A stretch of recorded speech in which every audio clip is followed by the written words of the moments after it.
Romans chapter 10. Brothers and sisters, my heart's desire and request to God concerning them is for their salvation. For I can testify about them that they have a zeal for God, but not based on the knowledge of the truth.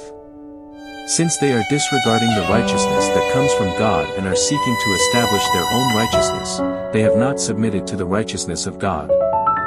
For Christ is the fulfillment of the law, with the result that now there is righteousness for everyone who believes.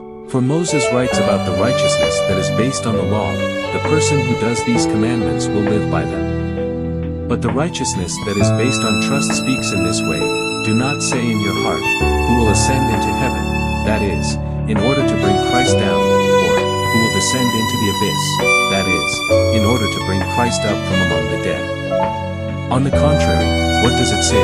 The message, that is, the message about trust that we are proclaiming, is near to you, in your mouth and in your heart, because if you confess with your mouth, Jesus is Lord, and believe in your heart that God raised him from among the dead, you will be saved.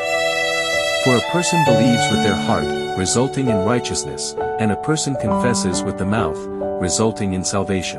For the scripture says, everyone who believes in him will not be put to shame, since there is no distinction between Jew and Greek, for the same Lord is Lord of all, bestowing his riches on all who call on him, for everyone who calls on the name of the Lord will be saved. How then can they call on him if they have not believed in him? And how can they believe in him if they have not heard of him? And how can they hear without someone proclaiming it? And how are they to proclaim it unless they are sent? As it is written, how beautiful are the feet of those who proclaim good news about good things. But they did not all obey the good news. For Isaiah says, Lord, who has believed our message? So then, trust comes from hearing, and hearing comes through the message about Christ. But I ask, did they not hear? Indeed, they have. Their voice went out to all the earth, and their words to the ends of the inhabited world. But I ask, did Israel not know?